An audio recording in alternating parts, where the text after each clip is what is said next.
చీకటి కమ్మిన చెలిమి వాకిట చెదరిన మనసుతో ఒంటరినై సత్యము నమ్మక మమతను వీడి ఎన్నడు ప్రభుని స్వరమును వినక నీవు నా పక్షమై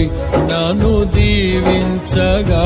నీవు నా తోడువై నన్ను నడిపించగా జీవింతును నీ కోసమే ఆశ్రయమైన నా యేసయ్యా.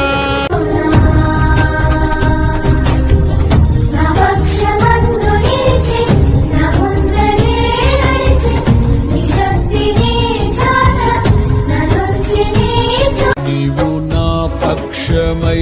నన్ను దీవించగా నీవు నా తోడువై నన్ను నడిపించగా జీవి